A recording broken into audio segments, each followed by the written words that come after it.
Hey race fans, it's the start of a brand new decade, so don't be on the outside looking in. Straddle the technology fence with us and be part of all the action at every round of the 2020 season. With our all-new app, you'll now have live global streaming of all the action from the heart of each and every track. Live scoring, race highlights, replays, results and team and driver news. Everything you could ever want to be informed of the world of Trans Am and SVRA. Download now on Apple and Android, the only place to get your muscle car media. Everywhere I look, I see light and shape. And some shapes are just more beautiful than others. I think about lots of things when I drive. The cost of scheduled maintenance certainly isn't one of them. The F-Pace. How Jaguar makes an SUV. For great offers, visit your Jaguar retailer during the Impeccable Timing sales event. Maui Jim sunglasses were born on the beaches of Hawaii, designed to respond to the bright sun and harsh glare of the islands, all while enhancing the view. After 30 years, we're still independently owned, and the free-thinking Hawaiian spirit that first inspired us is still a part of everything we do. Our Polarized Plus 2 lenses not only protect eyes from harmful rays, they also make colors more vivid and contrast crisper. Try on a pair and see for yourself. The view's better from here. A marathon coach owner is someone who expects exploration and relaxation to blend flawlessly. For the most reliable, luxurious motor coach on the market today, look no further than Marathon Coach. Indulge that wanderlust, leave any cares behind, and lead a life filled with adventure. Join the Marathon family and take your 5-star hotel with you. When the finish line calls, we answer. Hit the road with insurance protection from Hagerty. Whether you drive a built racer, sports car, or exotic, and save an average of $264. Get a quote today at Hagerty.com.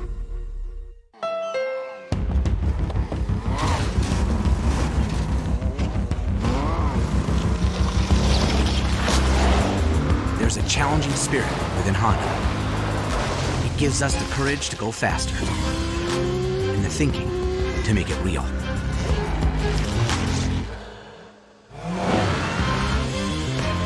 Whether it looks like a truck, a sedan, or an SUV, inside is the heart of a race car.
Hello, welcome to Mid-Ohio. Jonathan Green here as we take a look down the pit lane at this glorious sight of absolute money and metal. It's the only way I can describe it. Porsches and Ferraris, IGT. This is feature race 1 of the Vintage Grand Prix of Mid-Ohio. And these are the IGT cars. Alongside me, Ben Sissel. And as they come out of the pit lane, it's a good opportunity, Ben, to kind of talk a little bit about what these cars are and who's racing them. By my estimate, it's pretty much Ferraris and Porsches. And these are mostly amateur drivers, but the odd professional rolled in now and again.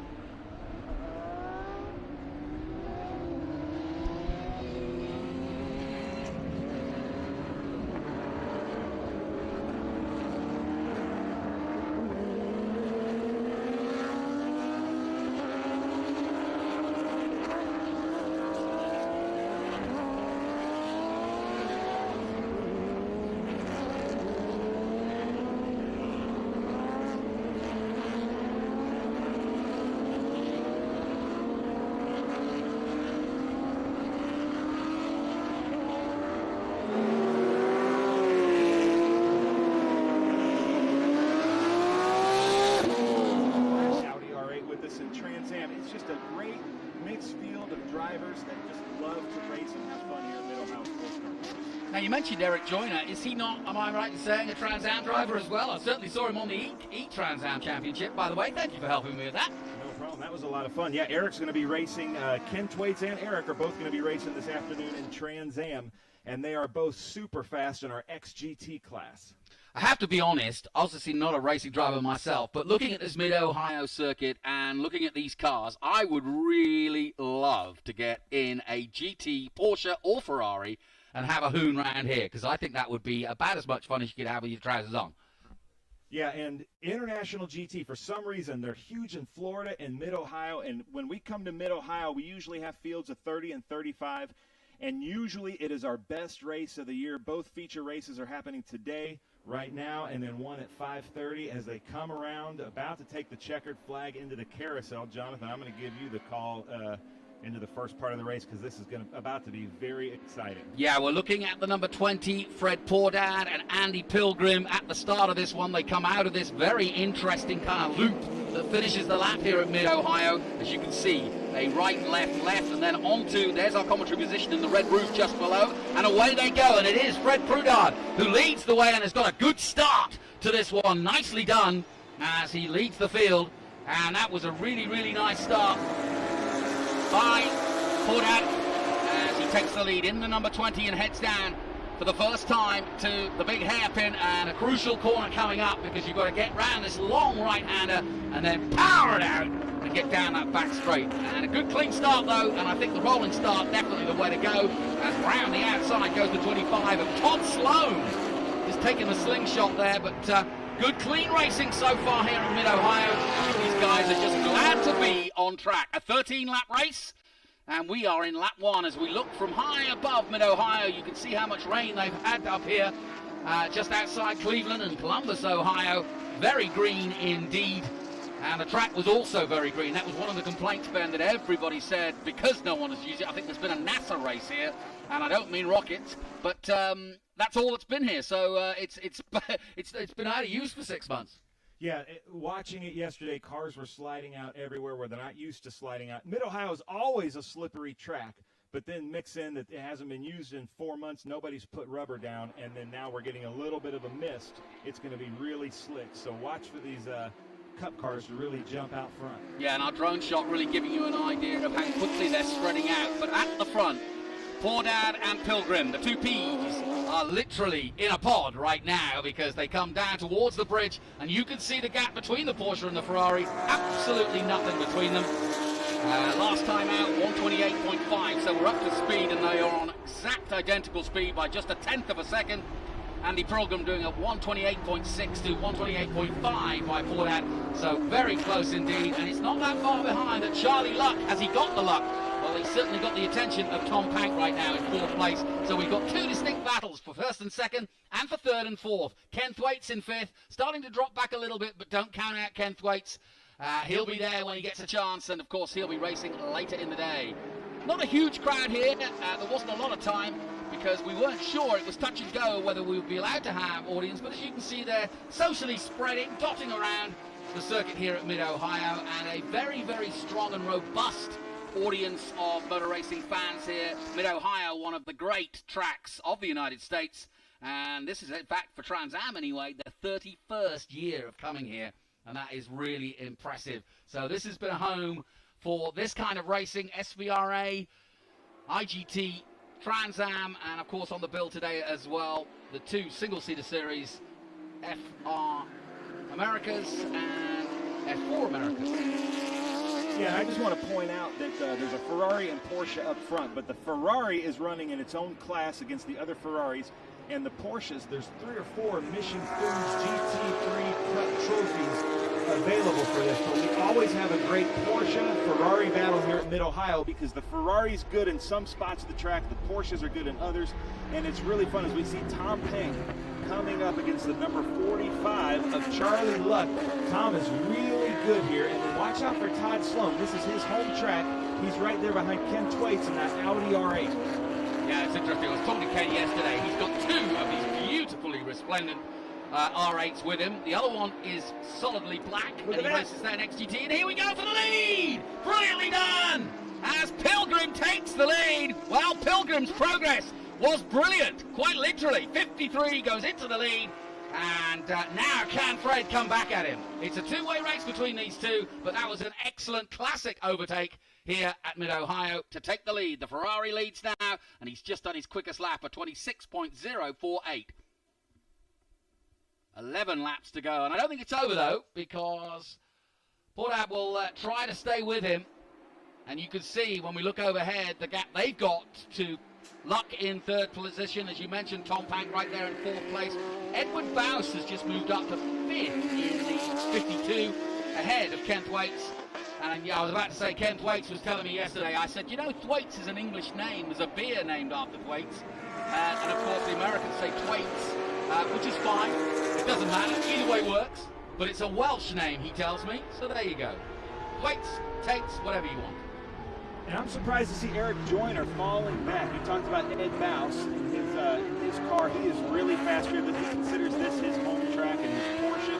But watch Tom Pank. Tom Pank loves to dive bomb after the straightaway where he is. He's in the number 4-2. He loves to dive bomb.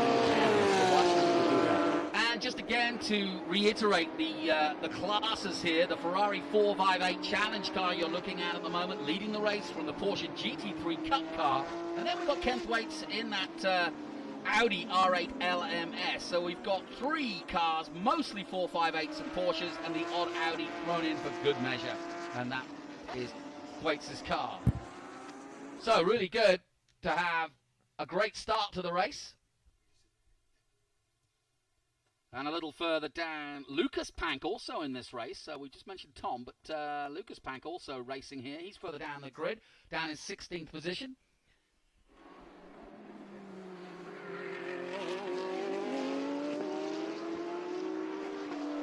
And Ben's just popped out. He's got to be running around, as he always is. And I'm joined by Ken Fegler, who, of course, looks after the IGT boys. And what are you seeing out there? Is this what you expected?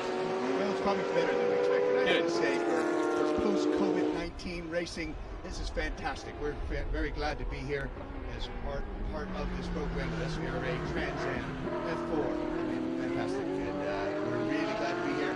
And we got some good racing and a good field of cars. Ken, give me an idea as we see one of the cars coming in. I don't know why he's come in, the number 65, but it looks as though the mechanics aren't moving too quickly to try and get him out. That's Efren Castro. Yeah, it looks like, you know, we got some IMSA guys here doing some testing. They're trying to get back on track. Efren's one of them. So he's sorted some things out, I think. And the rest of the boys running at the front, Andy Pilgrim. Good to see Andy in the car. And Mr. Pordat, you know, going to give him a run for his money. Tom Pank, who's always a front runner, passed Mission Foods GT3 Cup champion with International GT for 2 years. So those guys are running at the front, but great racing throughout the grid. The Cayman 3.4 and 3.8 series, and of course the Maranello Cup with the Ferrari. So it looks like there's somebody to race with all around the racetrack. Yeah, no question about it. I got to ask you, I've been wanting to ask you this. How pent up are these boys? Because they've been waiting for like 6 months, some of them doing some sims. Like you said, we've got IMSA guys kind of creeping in because they've got nowhere to race right now and they just want to get out on track. Yeah, that's been quite honestly, this downtime, our phone has been ringing off the hook with competitors we haven't heard from.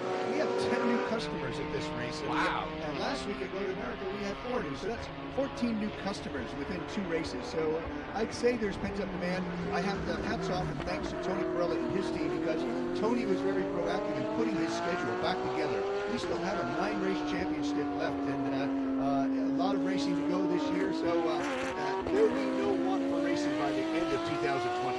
Ken, as we look at Ken Plates, tell me a little bit about the IGT, because I mean everybody's familiar with the GT3 Porsches and the 458 Ferraris and the odd Audi that we're seeing there with Ken. But who qualifies, if you will, and what do you bring to a race like this? What are the specs that you bring? And they're late models, effectively. They're not the sort of straight off the shop room floor or prepared by factories. But what are we looking at? Well, the 3 championships we have, the Mission Foods GT3 Cup Trophy, is for Cup cars. And we're not heavy on the regulations. Like, this is sportsman racing, okay? Yep. Having a good time. Don't hit anyone or anything. Race hard. And you know what? At the end of the day, have a good time in the paddock. Enjoy each other's company. And so the Mission Foods GT3 Cup Trophy, 3.6, 3.8 liter, 4 liter, and now 4R. So 4 classes under Mission Foods GT3 Cup. In the Maranello Cup, which we brought in the Ferraris several years ago, the weapon of choice in that has been the 458. And it is a weapon. Yeah, and it's been a good car to match with these cars. So the 458, that's primarily what we see. An occasional 488, but honestly, the 458, probably the best value if there is such a thing in Ferrari racing. Well, you only have to look at its record, both in IMSA and at the weight level, and the 458 so dominant in the hands of the likes of, every Ferrari you could ever name, every Ferrari driver you could ever, name. But they had such a success, a decade of success, and then the 488 came in, and everybody sort of said, I kind of prefer the 458, actually. And some drivers in the first few years, at the highest levels, chose to use the older car. Yeah, and I think at the sportsman level, it's much more user-friendly, the 458. It is the 488 is a fantastic race car, but it is a finely tuned, high-strung machine, and it doesn't suit everybody as far as trying to get the maximum out of it. It's certainly, so for this level of driving the sportsman, the 458 is a great fit. We move on to Stuttgart Cup, which is our Cayman-based cars. And there are 3.4 and 3.8 liter cars. And you'd be amazed, everybody says, oh, it's just a Cayman. Well, don't be surprised. Last week at Road America, a 3.4 Cayman in our field of 16 cars ran 3rd overall in the West.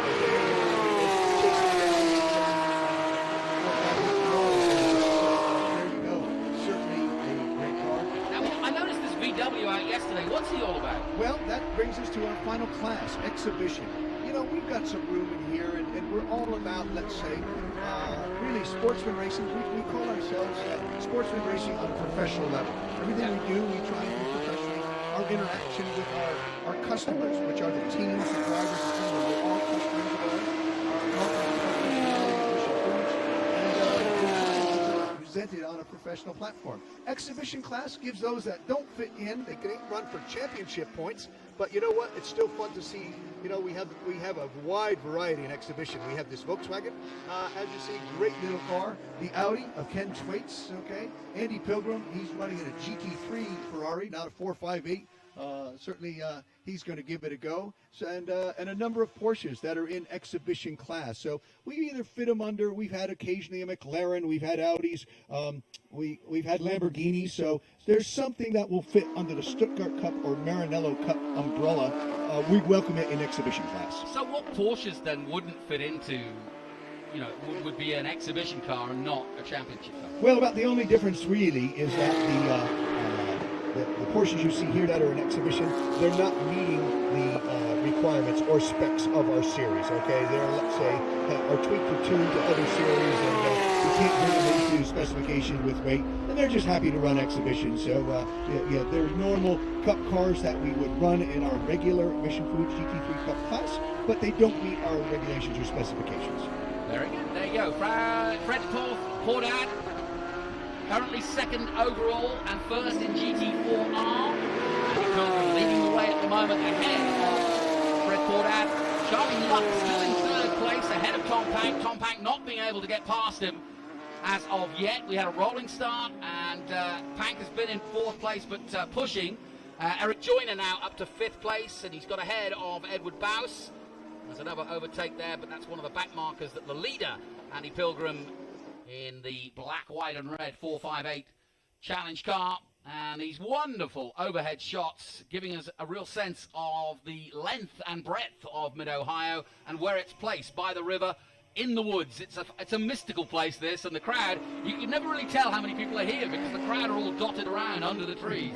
Yeah, it's kind of like going to Woodstock. They come out of the trees in the morning, and you've been, we see those shots from Le Mans, when the overnight as the woods creatures come out for camping and out there. But here, a lovely setting here at Mid-Ohio Sports Car Course, a fantastic racetrack. Very glad to be here.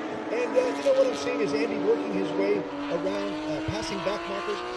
It's all part of sports car racing. That we have cars that of various capabilities, and certainly drivers of various capabilities, but that's what the challenge and the fun is in sports car racing. Yes, with 4 laps to go, this is a critical time for Andy Pilgrim because now he's coming up on back markers, and the truth is, I think it's easier to race against somebody right in your mirrors behind you than actually get across back markers because you're always second guessing exactly where their braking point is. You don't necessarily know the skill level of the driver in front of you, and so you're almost tiptoeing around but trying to keep up the pace. Yeah, no doubt that I say this numerous times to drivers and in meetings and over the years. The first 2 words I don't want to hear when there's an incident and 2 drivers have an incident on track, the 2 words I'll hear is, I thought he was going to do that. And that's the death and the beginning of trouble. As soon as you say, I thought, that's the beginning of that. So better to err on the side of caution. Like we said, we want to see good, clean racing out here. We don't want equipment bent up there. There's plenty of other places you can go do that. It's just not here. Yeah, and also when one eye is off the ball, so to speak, when you're considering what the next man in front of you, you can often miss your own point. It looks as though the checkered flag is out. And that will end our first IGT feature race, and it's going to be won by Andy Pilgrim in the Ferrari 458.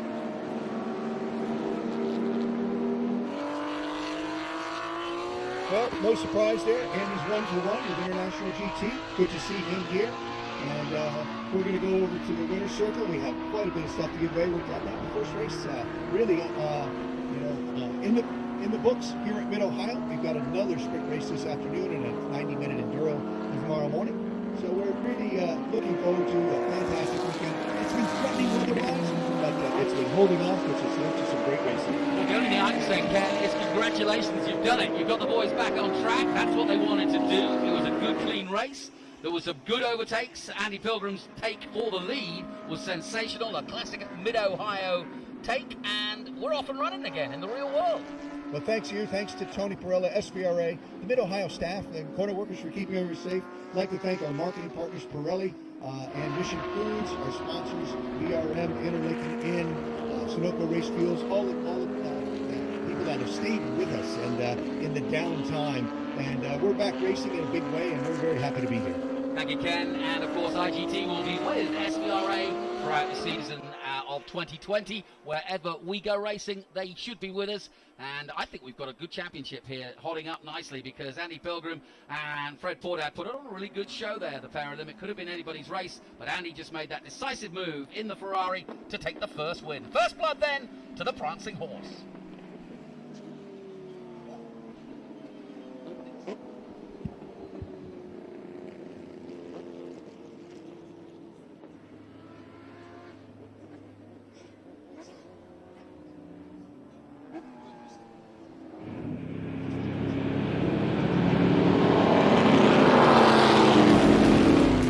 Hey race fans, it's the start of a brand new decade, so don't be on the outside looking in. Straddle the technology fence with us and be part of all the action at every round of the 2020 season.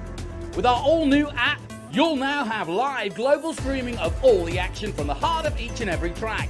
Live scoring, race highlights, replays, results and team and driver news. Everything you could ever want to be informed of the world of Trans Am and SVRA. Download now on Apple and Android, the only place to get your muscle car media.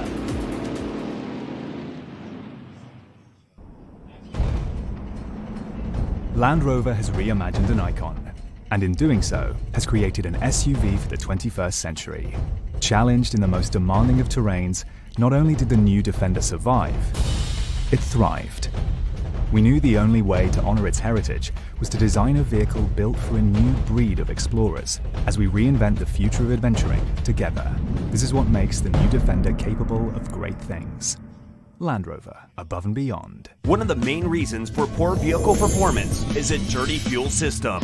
It can cause decreased fuel economy and actually do harm to your engine over time. By adding Lucas fuel treatment to your vehicle, it cleans and lubricates the entire fuel system, pump, carburetors, fuel injectors, and valves as you drive. It also improves your vehicle's performance. It's a non-solvent product designed to protect both gasoline and diesel engines. Lucas Fuel Treatment. It works.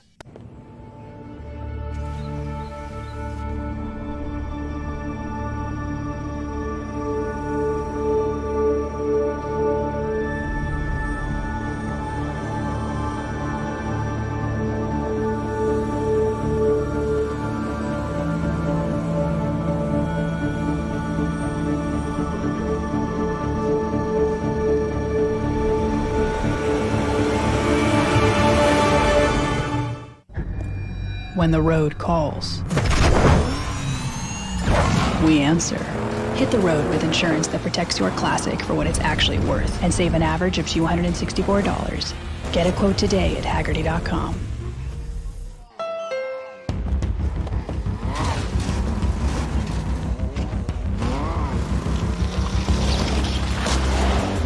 There's a challenging spirit within Honda. It gives us the courage to go faster. And the thinking to make it real.